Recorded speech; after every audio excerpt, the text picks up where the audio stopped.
It's first pitch time here on WagerTalk TV, and we got 6 games we're breaking down here for you. Blue Jays, Guardians, the Bravos visiting the Pirates, the Dodgers at the Arizona Diamondbacks, the Rangers taking on the A's, the Royals and Red Sox, and the New York Yankees and the White Sox. I'm your host, Dan Alexander, and joining me breaking down these 3 games, or 6 games, are 3 of the best. That's Bryan Power, Steve Merrill, and Rob Vino. Great crew here for you on a Tuesday edition.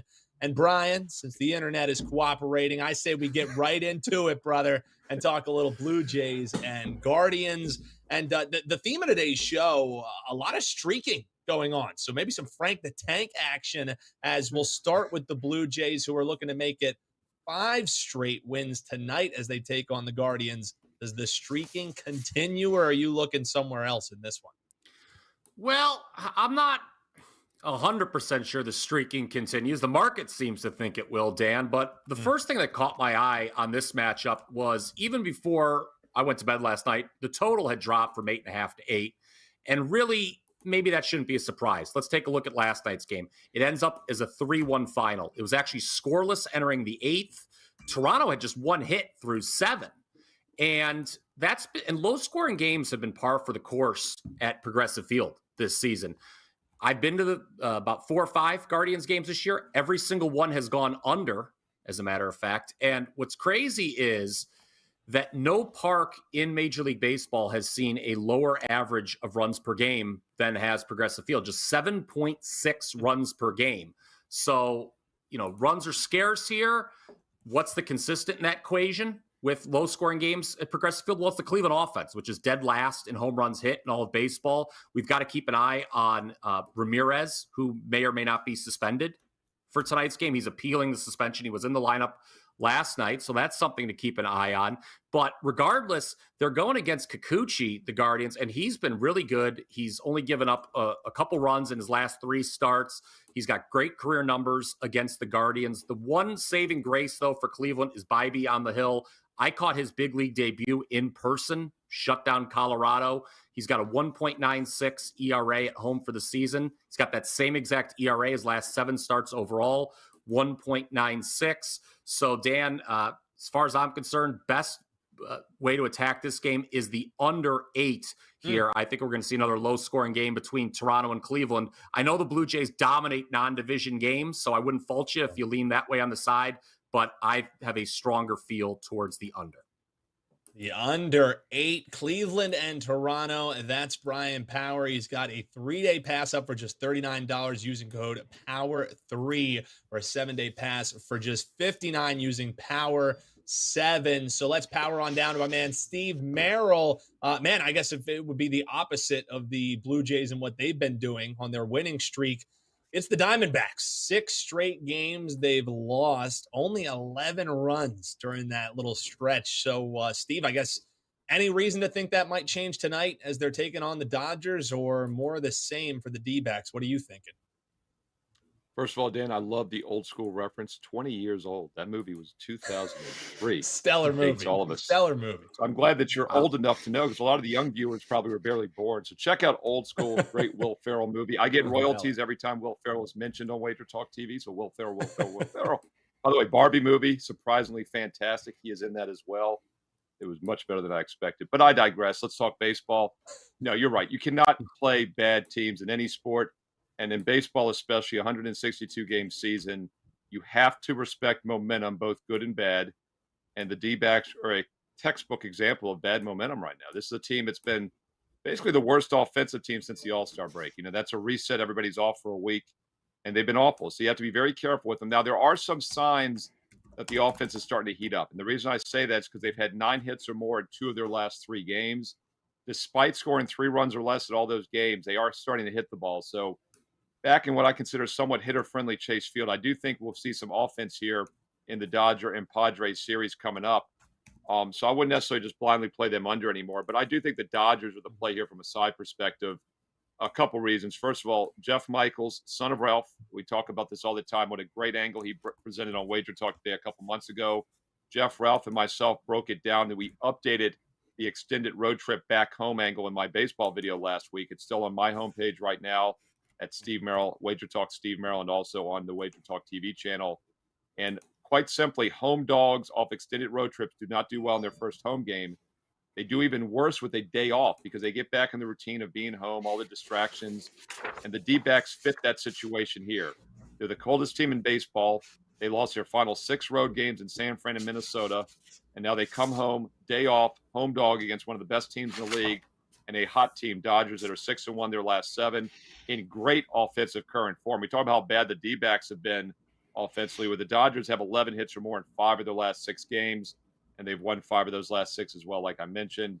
Don't overthink this one. The Dodgers are the play, and if you don't want to lay the juice with around a minus $1.55, $1.60, which I think is very reasonable, you can also look at the run line minus 1.5, even minus 105. And as you know, Dan, when the Dodgers win for the past several years, they more times than not win by 2 runs or more.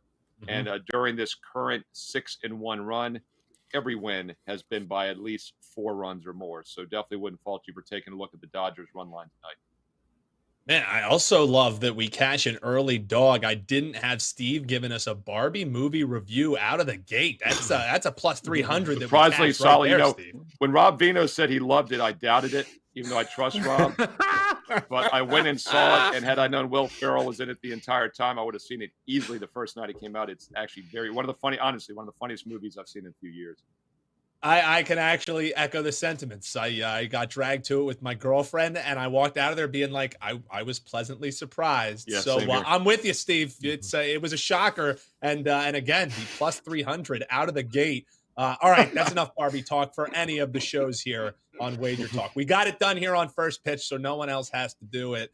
Rob Vino, I'm pleased to see you, man. It's been a while, so it's great to welcome you back to the dais here. I guess you were just running it back, seeing Barbie a couple times in the theaters, and that's why we were missing you. I'm joking, buddy. Let's talk a little Royals and Red Sox. I mean, one drama in game 1. It was Pablo Reyes who hit the walk-off grand slam with 2 outs to get the win. The Sox last evening. So what do you think? Any hangover? Anyone, coming in still licking their wounds from game 1? Or how are you betting game 2 here between the Royals and the Sox? Well, first off, glad to see you too, Dan, Steve, Bryan. And I think that where that Barbie movie is concerned, I would be all over first 5 under 5 minutes, and I would last in that theater. I'd be long gone. So congratulations to you guys for gutting it out. We're good. Dan, I think there's a couple of reasons why we want to play first 5 here with the underdog. The Royals plus 0.5 run, only minus $1.03. And I'll start with the Red Sox starting pitcher here, Cutter Crawford, whose splits are really tilted toward terrible in Fenway and really good on the road. At home so far this year, 5 starts by Crawford. He's 0-2 in those 5 starts, 3 no decisions, 6.03 ERA, 1.31 WHIP. That 6.03 ERA is almost 4 full runs higher than his road ERA. On the road, he's a 2.13 with a 0.95 WHIP. So Crawford and Fenway have not been a good mix all season long. For the Royals, Brady Singer kind of on the opposite end of the coin. He's on an ascension here.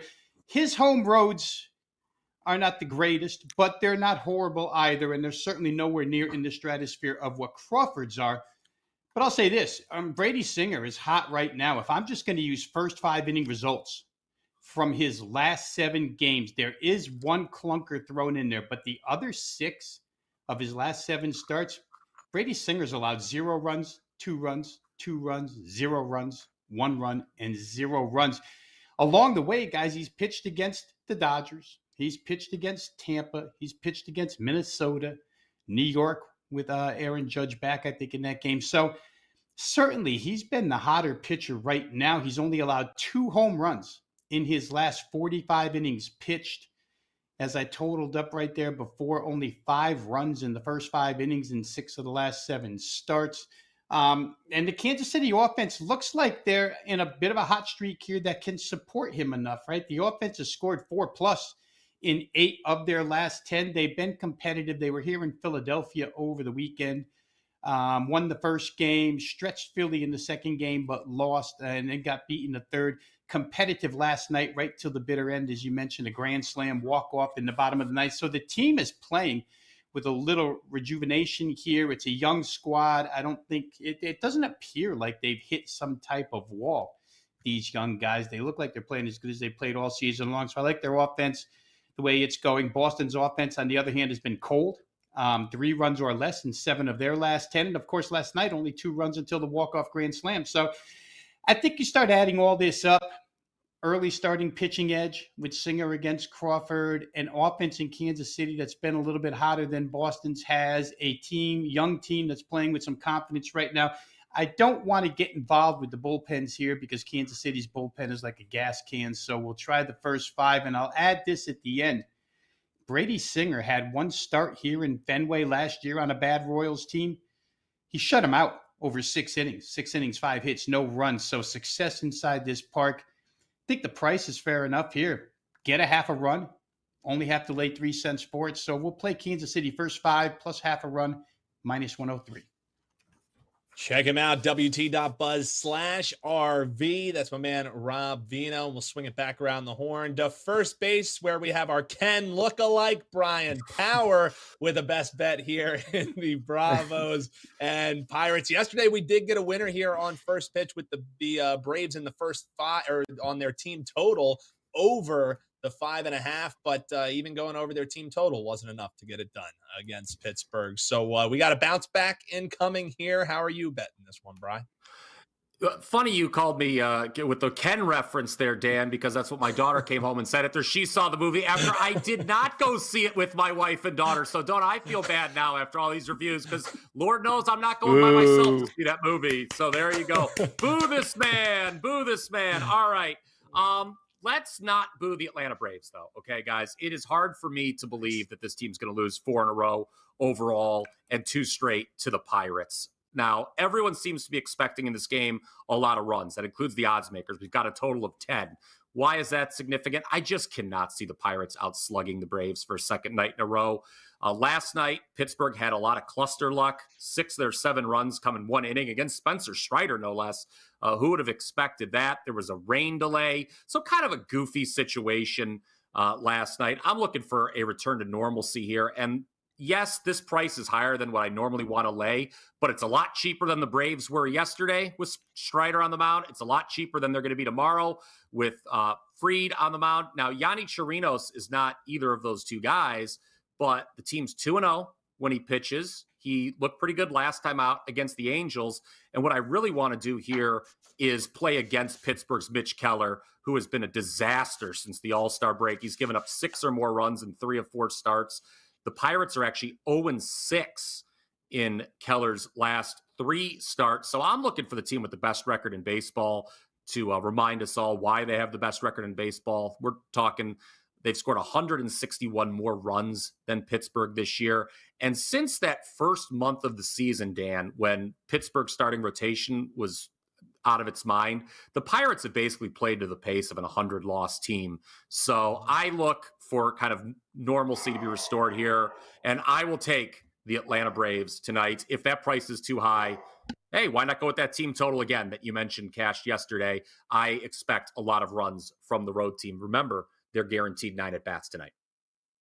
I like it. Great breakdown there from my man, Bryan Powers. Check him out, wt.buzz/BP, and make sure you're subscribed here on WagerTalk TV. Never miss any of our great shows here, including his Power 5 video that gets dropped rather recently here on the channel. Steve, we got the chat all kinds of riled up here with our movie reviews. So you love to see it. Appreciate folks tuning in live, just as we do on the rewatch here. But let's get back to some baseball. Rangers and Athletics. I believe it's start number 2 for Scherzer tonight. So how are you going to be betting this one in Oakland as the Rangers facing off against the A's, Steve? Yeah, we're going to look at a free play here, a late night free play for Tuesday night, August the 8th. Quick reminder, I do have 2 strong best bets for Tuesday night. It's a 2-for-1 Tuesday special, 2 plays, 1 price. It's a double play combo. Steve Merrill, WagerTalk.com, an MLB steamroller blowout, and an easy over slugfest high-scoring game tonight. Going to look at a free play under for you, a game that just missed the cut just a bit outside. That's also a late game tonight at 9:40 Eastern. Free plays have done extremely well, hitting over 60% for several months now in free baseball plays. So check those out on a daily basis at wagertalk.com. And last night on Monday, I used the Texas Rangers -1.5 run line. Never in doubt. Come back 5-3 win. They got it done, but they did not hit the ball well. Just 7 hits. And the Athletics once again did not hit the ball well, just 6 hits. In fact, Oakland now has 6 hits or less in 6 of their last 7 games. They've been overall the worst offensive team in baseball all season. And I don't think that changes with Max Scherzer on the mound. A rejuvenated 37-year-old Max Scherzer, who now is on a title contending team after being dealt from the Mets a few weeks ago, looked decent in his start last time out, giving up just 3 runs in 6 innings, only 7 hits. And I think he pitches extremely well tonight. Should be one of the best outings of the season for Scherzer in a focused spot against a terrible offensive team. But I think Texas will struggle to score as well. As I mentioned, they've scored now. They've had single-digit hits now for their last 5 games, including only 7 hits last night. And they're facing an underrated pitcher in JP Series, who's only 2-8 on the season. Very misleading, of course, because he's on a bad team, but has a solid 1.07 whip. And whip, I think, is one of the best indicators, better than ERA. His ERA is 3.9, but his whip, 1.07. 2 good starting pitchers, 2 sluggish offenses. Take under the 7.5 to 8. Now, there's some 7.5s out there, but there's also some 8s under -120, -125. So shop around. Rangers A's under the total. 2 strong best bets tonight. Right now, Steve Merrill, WagerTalk.com. The 2-pack up for you over at WT.buzz/SM. And Robbie V, you're going to get the last word before the Gold Sheet play of the day. And it's all about the Sox for you today. We had a Red Sox breakdown and big game breakdown, and now you want to take a look at this Yankees and White Sox game. So how are you going to be betting this one, Rob?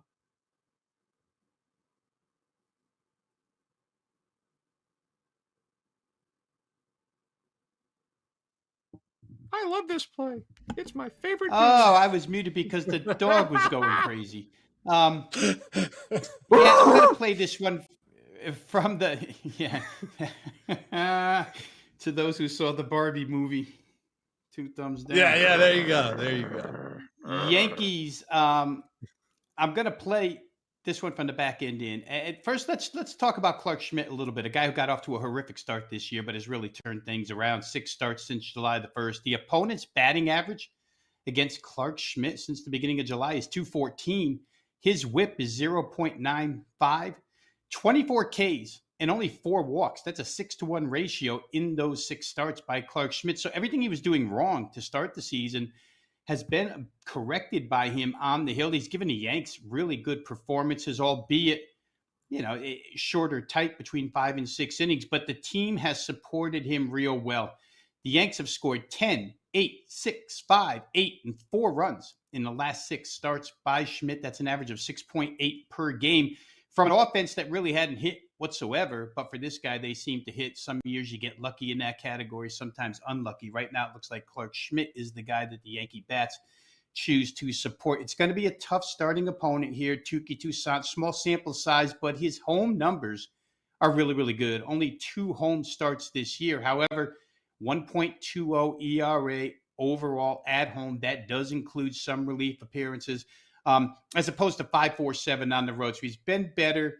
I think that's at home. I think that's why you don't want to play the first 5 here in case Schmidt and Toussaint get into a little bit of a battle first 5. However, when it comes to the bullpen here, guys, you see a huge advantage here for the Yankees. The White Sox bullpen, let's go over some numbers. 2nd highest home run rate in Major League Baseball. 6th highest walk rate. They rank number 24 in ERA and whip. Meanwhile, the Yankees pen, 2nd lowest home run per 9 rate in the league. Number 1 in ERA. Number 2 in whip. The White Sox will have limited bullpen options here tonight. Ramsey, 23 pitches last night. Bryan Shaw comes in, 32-pitch save. Wouldn't expect to see him here. The depth of that bullpen is suspect to begin with. The Yankee relief corps totally available tonight. Tommy Kahnle was the one guy who threw last night, but only 18 pitches. You could see him again. With Toussaint and Schmidt figuring to go between 5 and 6, the back third of this game is wide open to the bullpens. I think the Yankees can do damage if they're not already ahead. If they are already ahead, they should tack on. If they're in a tie game or something, they should be able to create margin late in this game. And who knows? I mean, the White Sox relievers sleep in the bullpen, right? According to Kenyon Middleton, now Yankee right-handed reliever. It'll be interesting to see when he gets in tonight against his old mates. If he does, we'll see if the White Sox are asleep out there. But I think that the Yanks, who are now 6-0 in Clark Schmidt's last 6 starts, probably get the job done here on the run line. We're going to lay it.